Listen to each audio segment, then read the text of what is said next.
Clap for me. Let me hide myself in the but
If you would all stand for the reading of God's Word.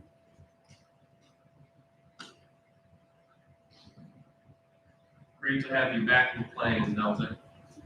We appreciate you.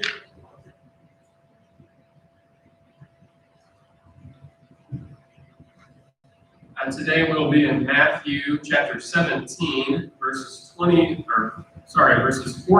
through 27. Matthew 17, beginning in verse 14. This is God's Word. When they came to the crowd, a man came up to Jesus, falling on his knees before him and saying, "Lord, have mercy on my son, for he is a lunatic and is very ill. For he often falls into the fire and often into the water. I brought him to your disciples, and they could not cure him." And Jesus answered and said, "You unbelieving and perverted generation, how long shall I be with you? How long shall I put up with you? Bring him here to me." And Jesus rebuked him, and the demon came out of him, and the boy was cured at once. Then the disciples came to Jesus privately and said, "Why could we not drive it out?" And he said to them, "Because of the littleness of your faith. For truly I say to you, if you have faith the size of a mustard seed, you will say to this mountain, 'Move from here to there,' and it will move, and nothing will be impossible for you." And while they were gathering together in Galilee, Jesus said to them, "The Son of Man is going to be delivered into the hands of men, and they will kill him, and he will be raised on the third day." And they were deeply grieved. When they came to Capernaum, those who collected the 2 drachma tax came to Peter and said, "Does your teacher not pay the 2 drachma tax?" He said, "Yes." And when he came into the house, Jesus spoke to him first, saying, "What do you think, Simon? From whom do the kings of the earth collect customs or poll tax? From their sons or from strangers?" When Peter said, "From strangers," Jesus said to him, "Then the sons are exempt. However, so that we do not offend them, go to the sea and throw in a hook, and take the first fish that comes up, and when you open its mouth, you will find a shekel. Take that and give it to them for you and me." You may be seated.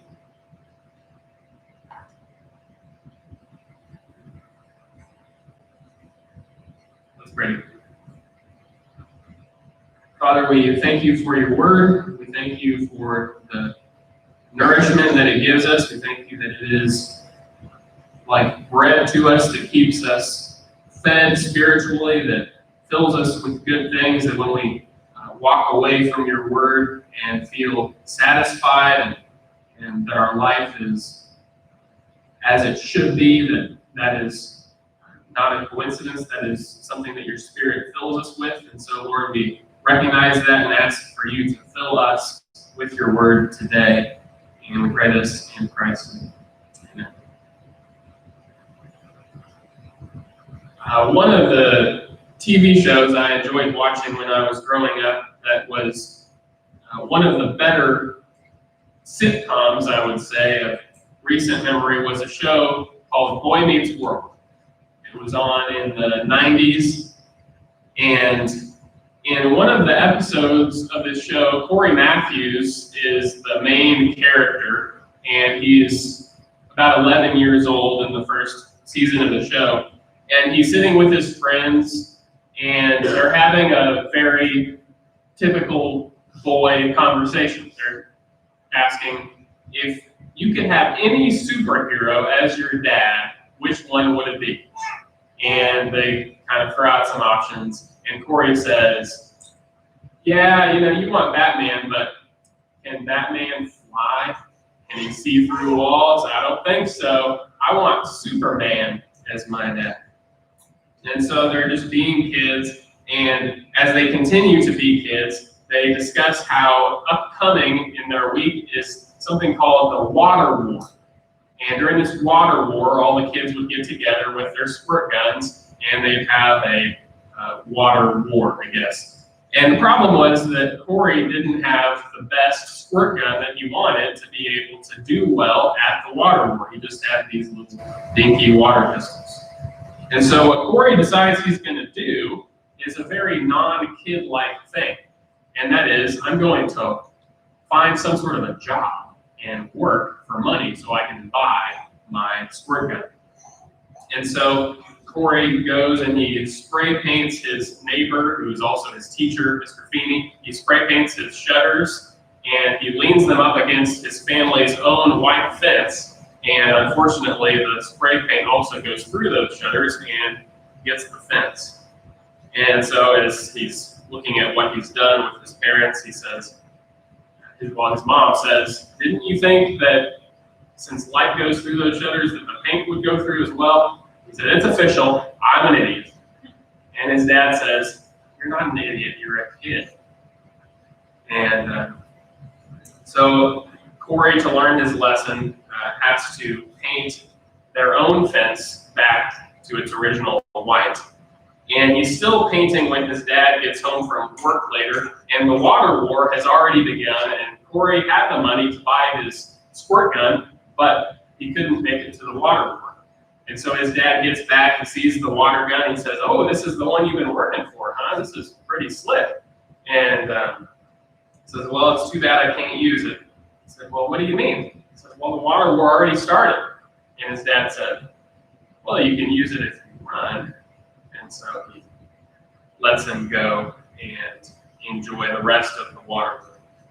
So Corey gets back from the water war. His brother is there in their room that they share together, and he's exhausted. He's on the bed, and he's like, oh man, I don't know how dad does this all day. He had just worked a half shift at the supermarket where his dad was the manager, and his older brother is like, man, this is exhausting. And the dad works full shifts every day, and he doesn't even get to eat lunch sitting down. He's always going. And then he comes home and he takes care of us. I don't know how he does it. And he said, it's like he's not even human. It's like he's, and then Corey, who looks out the window and sees his dad finishing his painting job and wiping sweat from his brow, finishes his sentence. Says, it's like he's Superman. Superman's my dad. And today we get to celebrate Father's Day, and in that story, I think we can see qualities of our own fathers in our congregation. I mean, people who sacrifice for their family. And what makes Corey's dad Superman, the lesson that he learns by the end of the show, is not that his dad can leap tall buildings in a single bound. It's that his dad is willing to sacrifice. And that is, as it turns out, what ultimately makes a person super, or what makes them mighty, the ability to sacrifice. And so today in our text, I've titled the message, which I think gets to the heart of the passage, the dying one is the mighty one. And Jesus is about to teach his disciples a lesson on what true might really is, what this super figure really is. And I'd like to apply this to fathers today, even as I apply it to the rest of us. And as with Mother's Day, I want to honor our dads in the congregation, but I also realize that, I could just say these things, and yes, you are this way, but I think the greatest honor I can pay you is to challenge you as you continue walking in this way of fatherhood, even as I do as well. So we find ourselves finishing up Matthew 17, and we've been going verse by verse through the Gospel of Matthew, and we are coming to the end of a major section of the book. So Matthew tends to go story or narrative, and then Jesus will give a speech, and then you have another story, and then you have another speech, and what happens is Jesus will speak, and then you'll have what he says start to play out in the story. And so we had Jesus' parables in chapter 13, and those have been playing out in the story. And that will be important for us to consider today as we understand what's going on. So in chapter 13, these parables that Jesus gave were all about the nature of the kingdom. So Jesus is bringing in this kingdom, and he said it's small. It's like a mustard seed, right? Like a mustard seed, but it's growing. Most people don't recognize it, and that will help us put us in the right state of mind to understand what he's trying to teach his disciples here today, as they still have not gotten this lesson of the mustard seed, even 4 chapters later. So the main idea of the text today is that powerful faith comes from a proper view of the cross. Powerful faith comes from a proper view of the cross. So like with Corey thinking about at the beginning of the episode, I want Superman to be my dad. That's not where the power comes from. Power is from his actual dad who sacrifices.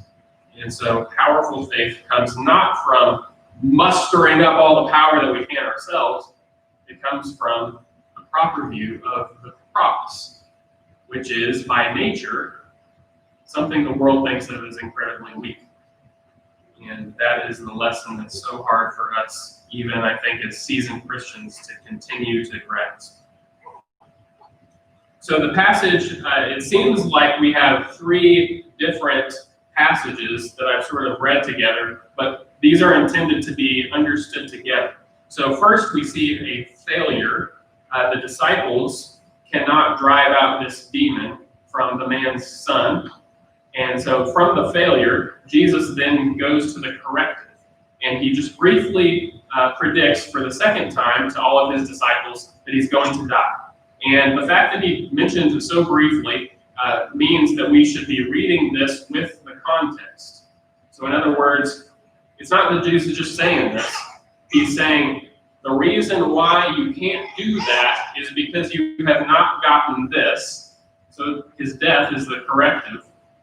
And then the lesson is learned when he has this encounter with Peter about paying the tax. And the lesson is, pay though you are exempt. Which is very cross-like, right? Pay though you are exempt. You don't have to pay the tax, but you will. Jesus didn't have to die on the cross, but he did. And that's what the disciples have a really hard time getting. So let's go ahead and go through this, and I trust that this will make sense to us by the time we're finished. So first, the failure. We see this in verses 14 through 21, and I'll go ahead and read this again. First, the failure itself, verses 14 through 18. It says, when they came to the crowd, a man came up to Jesus. So just to give us some context, they're coming to a crowd, and the last scene was what? What had just happened? The transfiguration, right? If you look right above this in the text, Jesus had taken 3 disciples, Peter, James, and John, up on a mountain, and he was transfigured. And we looked at how that was all that glory was to prepare them for what he had just said, which was that he was going to die. And so they're coming back down, and we kind of continue the lesson. And so they come to the crowd. A man came up to Jesus, falling on his knees before him and saying, verse 15, "Lord, have mercy on my son, for he is a lunatic." I have to pause there. This is a great lesson in how the English language changes over time, because what would we think of as a lunatic? This is from the old King James. Lunatic is literally, if you think of the first part of that word, lunar, the word in Greek is literally, he's moonstruck. And this was a word that people would use when they didn't quite know what was going on. If someone had seizures, they thought it was somehow connected to the moon. And it was this superstitious sort of understanding, but that's what the father says of his son. He is, we would probably say he's an epileptic. He suffers from seizures. He's not a lunatic, probably, in the way that we would think of that word. But he's very ill, he says, for he often falls into the fire and often into the water. I brought him to your disciples, and they could not cure him. And Jesus answered and said, "You unbelieving and perverted generation, how long shall I be with you? How long shall I put up with you? Bring him here to me." And Jesus rebuked him, and the demon came out of him, and the boy was cured at once. So, key words here are a couple: unable and unbelieving. So the first is this sort of surprising fact that Jesus' disciples, while Jesus and his 3 disciples are up on the mountain, they can't drive out the demon. This should be, pretty straightforward for them at this time. They've already been sent out by Jesus, given authority over demons, and now all of a sudden they can't do it. And so we're sort of meant to be surprised by this. Verse 16 says, they could not, they were unable. And Jesus says, "You unbelieving and perverted generation." And this was a phrase that was used sometimes in the Old Testament. It was usually crooked and perverse. Paul uses the same phrase. And what it means is you are not in tune with God. That would be to not be perverted, which would be to stray from that. But notice how Jesus describes it. You unbelieving and perverted. So the problem is their faith, or the nature of it. That's the problem. So 2 ideas. They're surprisingly unable to do this, which you think by this point they should be able to do, Jesus' disciples. And then the fact that they are unbelieving. In Mark's gospel, you might know the story from Mark's gospel as well. There's the father himself, which makes this, I think, a fitting sermon for Father's Day. The father in Mark is included in the discipleship lesson that comes from this. So in Mark's gospel, Mark tells us that the father had also said, "Lord, if you are able, you can do this." And Jesus responds, "If you're able?" And he says, "All things are possible to him who believes." And the father classically responds, what? "I believe, help my unbelief." And so the father is included in the lesson in Mark's gospel. Matthew has chosen to focus it in on the disciples so that we, I think, as disciples ourselves, make sure we get the point that this is about the disciples and their failure to have the proper faith. Okay, so that's the failure, and then we're shown the reason for the failure. So why were the disciples unable to do this? That's what we're told in verses 19 and following. So pick up with me in verse 19. Verse 19 says, "Then the disciples came to Jesus privately and said, 'Why could we not drive it out?' And he said to them, 'Because of the littleness of your faith. For truly I say to you, if you have faith at the size of a mustard seed, you will say to this mountain, move from here to there, and it will move, and nothing will be impossible to you.'" Verse 21 is a portion that comes from another gospel, and it probably was not in, well, it's not in the earliest manuscripts that we have, and so some later manuscripts had it, but your Bible might include verse 21 in brackets. If it's included, then it really doesn't change the meaning of the passage in any way. But basically what we have here is simply the disciples asking the question, why couldn't we do it? Why were we unable to do it? Jesus says, because of the littleness of your faith. And this word, by the way, because of your little faithfulness. It's all one word, and it's related to a word we've seen repeatedly in Matthew when Jesus says, you little faith ones. This is Matthew's favorite way to describe the disciples. Because of the little faithfulness of you, literally. That's why.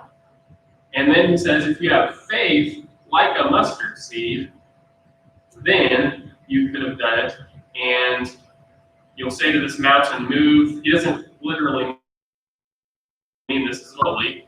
He's not saying that, yeah, you're actually going to throw mountains into the sea. He's making a point. Nothing will be, and then this is something that we miss in translation. He says, nothing will be unable for you. Of course, we have to say impossible. It's the same word in Greek, though. So why were we unable? Because of your little faith. If you have mustard seed faith, then nothing will be impossible. So the problem is clearly this. Why weren't they able? They had the wrong faith. So what is that faith? Where did they go wrong? Surely they believe in Jesus, right? They trust in him at this point. Peter had just said he was the Christ. They all agreed. Where did they go wrong? Notice with me where it says in verse 20, if you have faith the size of a mustard seed. Some of you probably have a different translation. Probably doesn't say the size of. Some of you probably have a translation that says think like a mustard seed or something to that effect. That would be a more literal translation of the Greek. It literally says if you have faith like a mustard seed. So the New American Standard that I'm reading from here has sort of interpreted that for us. In other words, for faith to be like a mustard seed would be to be small, right? In which case the meaning would be, if you only have that much faith, then you could do it. But what's the problem with looking at it that way? It says the problem was your little faith. The problem was your small faith. If you have mustard seed faith, you see the difficulty? I think Jesus he's saying this and he's making them scratch their heads. Wait a second, because of our small faith, and you're saying if I have the teeniest little faith, then I'll do this? And he's making them scratch their heads. What do you mean, Jesus? What do you mean if I have mustard seed faith, I'll be able to do it? The mustard seed occurred earlier in the gospel, didn't it? When Jesus was giving his parables in chapter 13. Remember that I said when Jesus gives a big speech, the story that follows plays that out. That's what's happening. In fact, in the parallel passage here in Mark's gospel, the mustard seed isn't mentioned. Matthew wants us to pay attention to what he had said in chapter 13 about the mustard seed. The kingdom is like a mustard seed, right? It's small. Most people wouldn't think much of it, but it grows if you have mustard seed faith. That's what Jesus is saying. If you have mustard seed faith, then you can do everything. The problem is that their little faith that he's talking about is too little because it's too big. You get it? It's too little because it's too big. And I don't mean lots of faith. I don't mean lots of power. That's the exact opposite of what the passage is teaching. The point is, it's not about your power. Jesus isn't saying, yeah, muster up, no pun intended there, muster up the right amount of faith from within and you can do it. He's saying, you haven't learned the lesson. I'm the one who just said I'm going to go die. That's mustard seed faith. You're following after me, remember? You have the wrong type of faith. You're trying to be too mighty. Why were we not able? Keyword. We're not able. We can't do it. We're not strong enough. We're not Superman. I can't do it. That's your problem. You don't have mustard seed faith. Jesus then follows naturally, and I think as we see the meaning here, what follows should make perfect sense to us. He follows with the corrective to this faith. So we saw their failure there. Their faith is not mustard seed faith. The corrective comes in verses 22 to 23. Verse 22. And while they were gathering together in Galilee, Jesus said to them, "The Son of Man is going to be delivered into the hands of men, and they will kill him, and he will be raised on the third day." And this is key. And they were deeply grieved. They were really sad about it. They still haven't learned the lesson of the mustard seed. And they will still take some time to learn this lesson. This is the center. The cross is the center of Matthew. It is the center, and it changes the way we as disciples see everything. I love, by the way, how there's a huge cross right behind it. Because if we're reading any passage of the Bible and we can't somehow see how it's connected to the cross, we're probably reading it incorrectly. The cross is the center. Powerful faith comes from a proper view of the cross. This whole section of Matthew's Gospel, chapters 14 through 17, has been all about stressing the lesson of the mustard seed, by the way. How did it begin? Chapter 14 starts, Herod's given this lavish banquet. This is the strong banquet. And he kills John the Baptist. Jesus gets the news, and from a desolate place, he creates a lavish banquet. It's the mustard seed. That's what is so hard to get, because we as human beings look around us and we see what people think of as strong. Who do you want your dad to be? Superman. We don't think of the small and the insignificant. That's exactly what Jesus is trying to get them to see.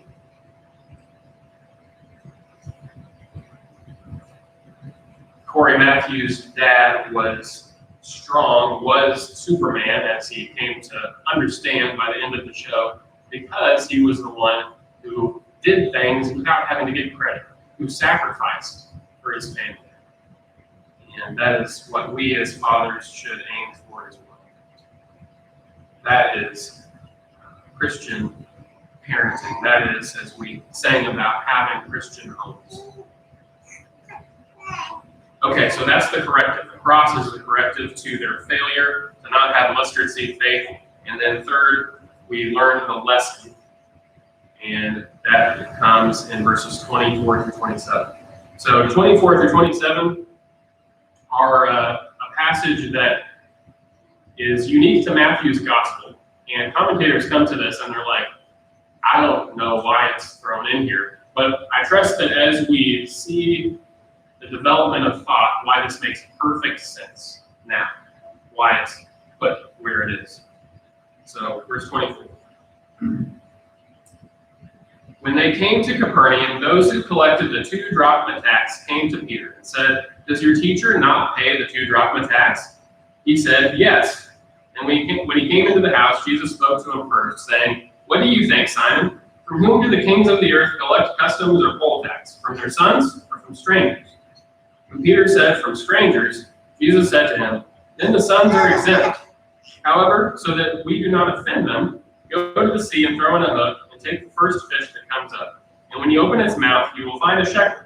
Take that and give it to them for you and me." So not only is this a really neat miracle, but it's kind of strange at first. Like, he just puts a hook in and finds a fish that has the enough money for the 2 of them. It's a stater, and it would have paid for Peter and for Jesus. But notice, as Peter is asked the question, does your teacher pay the tax? They're like, well, he pays this, doesn't he? And it's kind of a question. This tax was something that went all the way back to the Old Testament, actually. And so all Jewish males who were 20 and older were to pay this tax that helped the temple keep functioning. And so some Jews didn't like paying the tax because they didn't agree with the way the temple was being run during this day. But most people just, we submit to the tax, we give our tax. But the question is there, and it's not a sure thing that Jesus pays it. So that's why they ask it to Peter. But notice, and this is something we can miss at first, this is another instance of Peter sort of getting ahead of himself. He's like, yes, he does. Let me go check with Jesus real quick. And so he answers, but this is the latest in Peter's long line of jumping at the opportunity and seizing on it, but not thinking fully before he does so.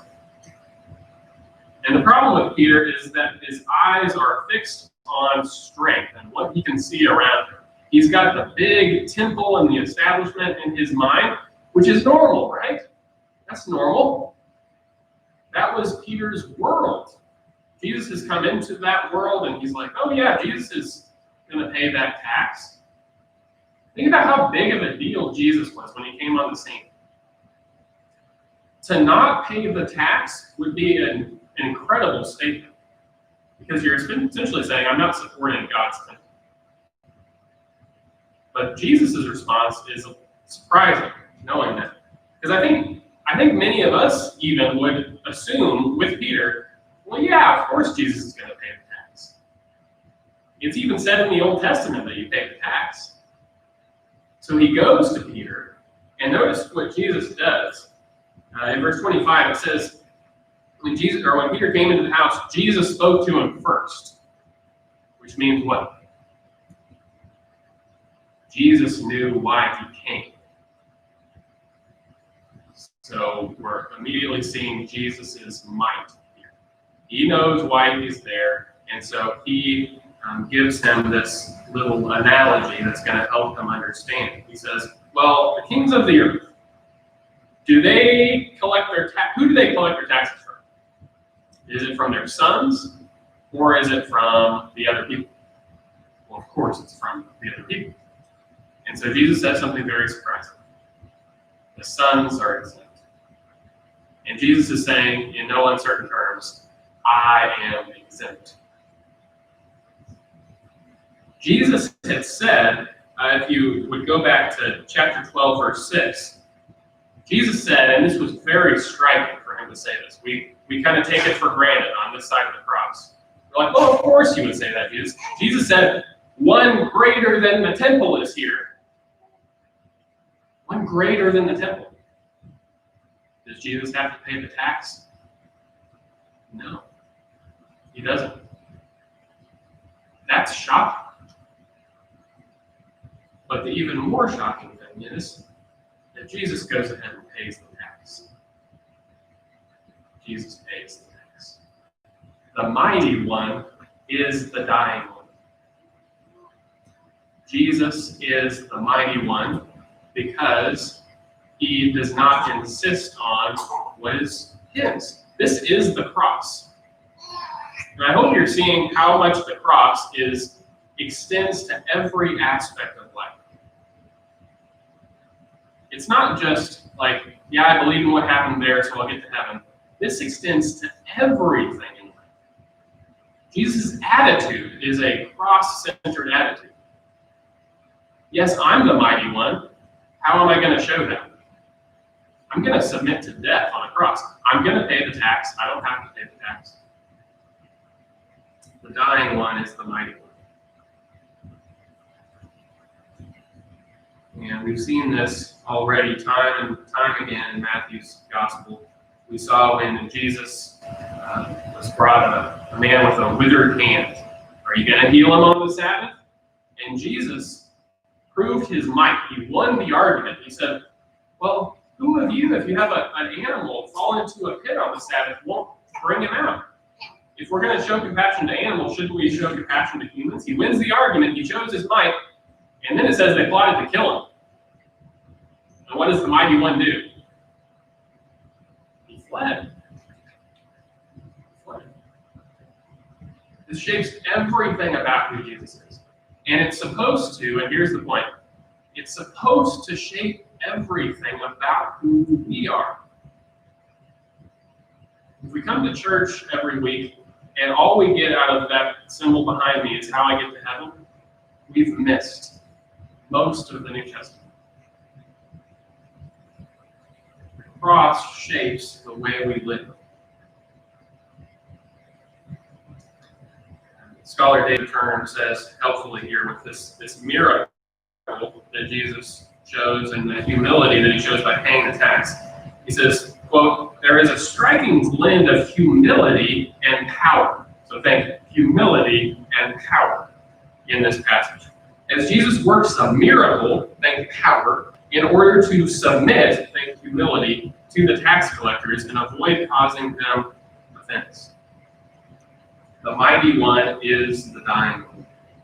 Is Jesus mighty? Yes, he's greater than the devil.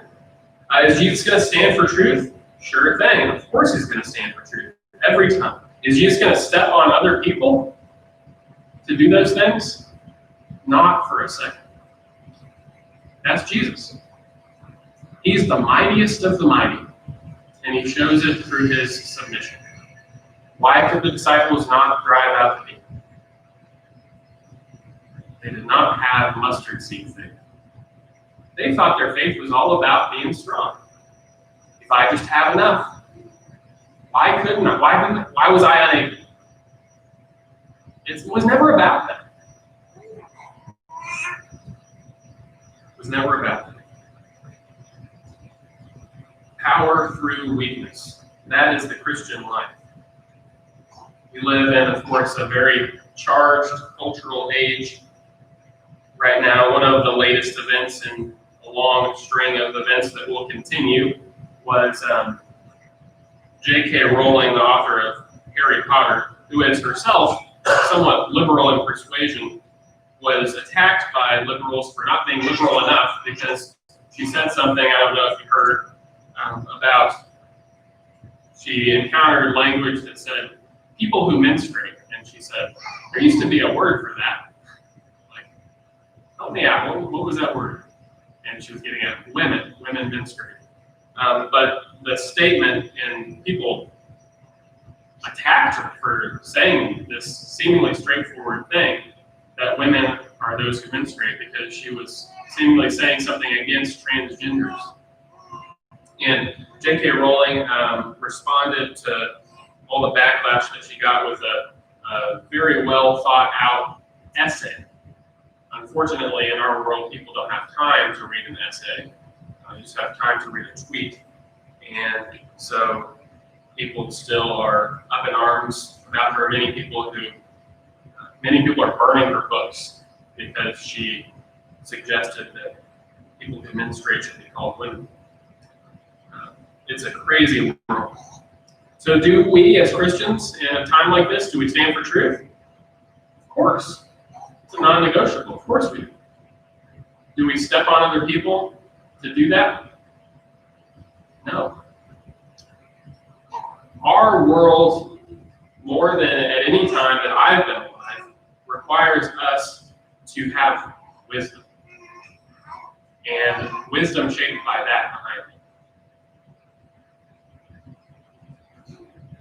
I've been thinking lately of a passage in Titus that I think helps us appreciate the attitude that we as disciples should have.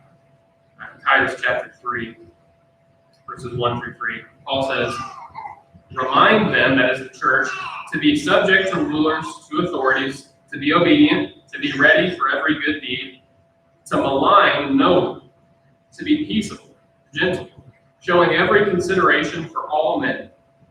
For we also once were foolish ourselves, disobedient, deceived, enslaved to various lusts and pleasures, spending our life in malice and envy, hateful, hating one another.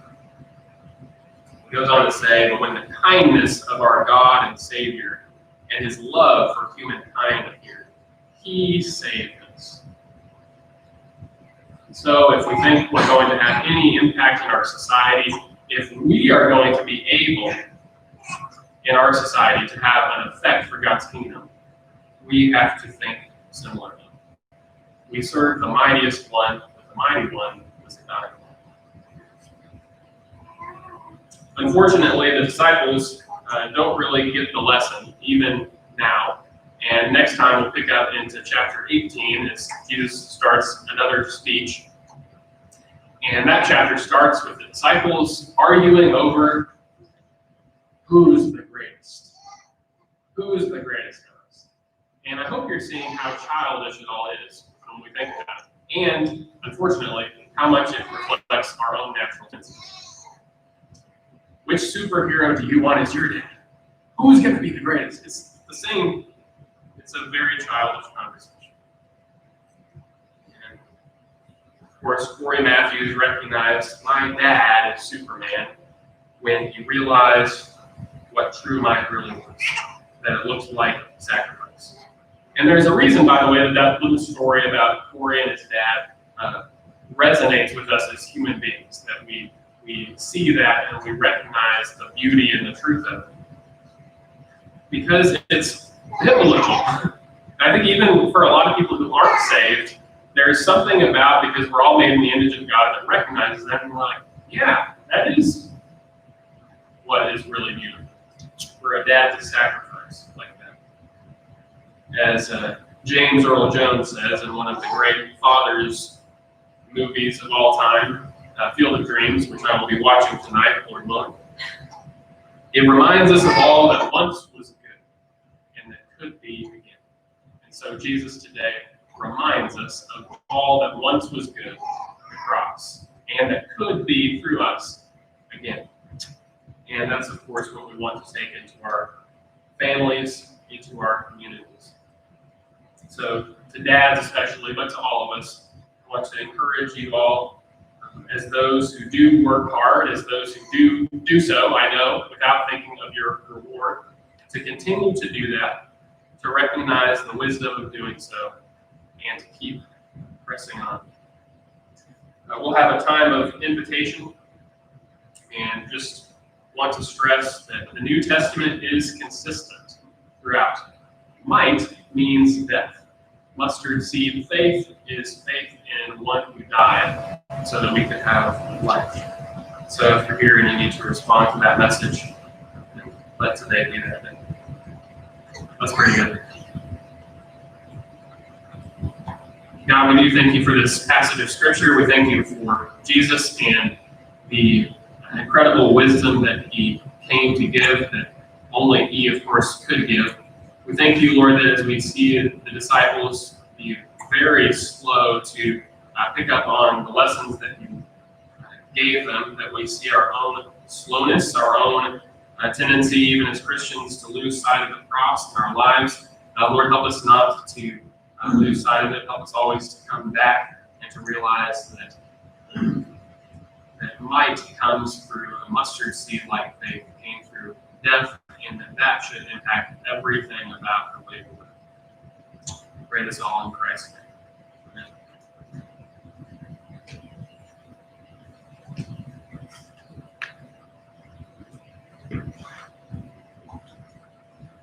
Amen. Page 312.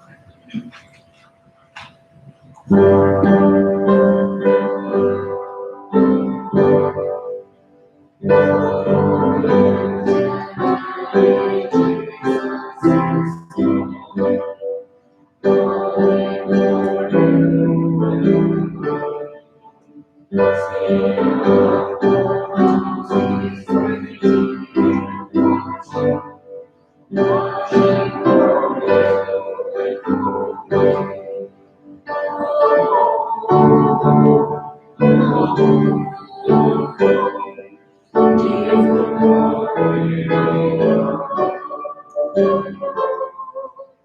Let's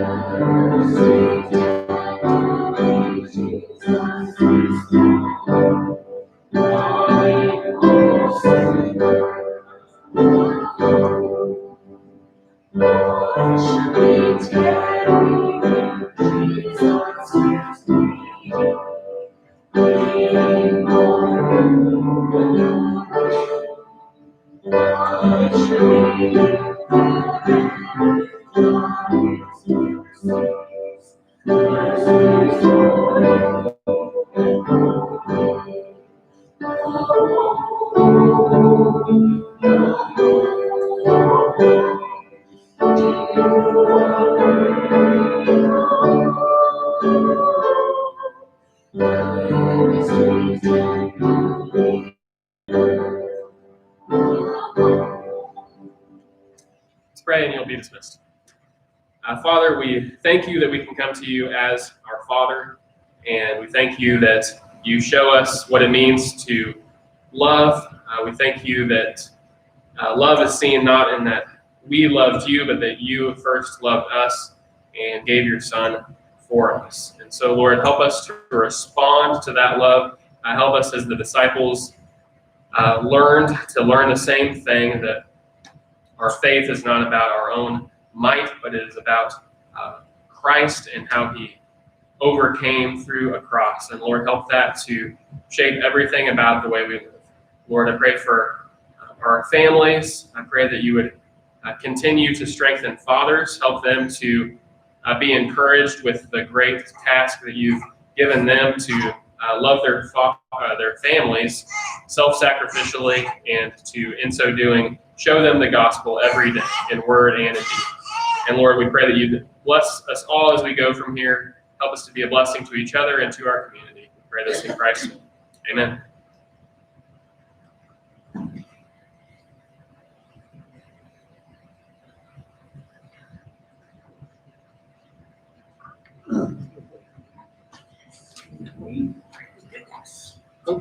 You all right? Oh, yeah. Are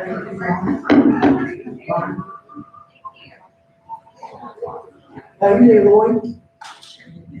Are you there, Lloyd? What? Doing good.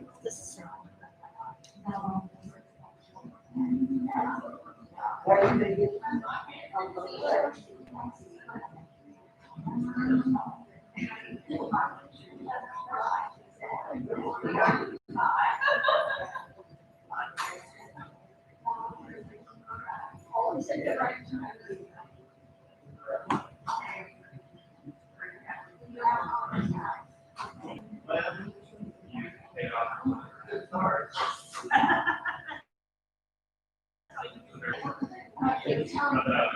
Yeah, well, me either.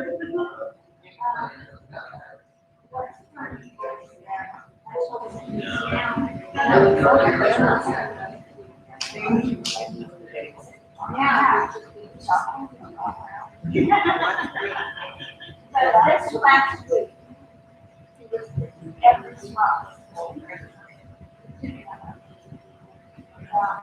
But the thing is, yeah, it's really interesting about the indigenous specialty. That's a whole foundation specialty. Well, because it takes the photo, we were down to have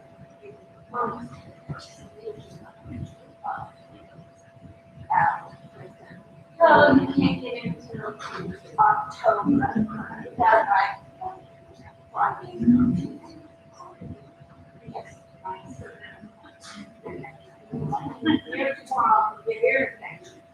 My mother used to put us on the bed. All of us once a month on the bed, go outside and lie there. Turn. After 2 minutes, it comes over. Go outside together. 2 minutes. That's what it, every night we did Bible.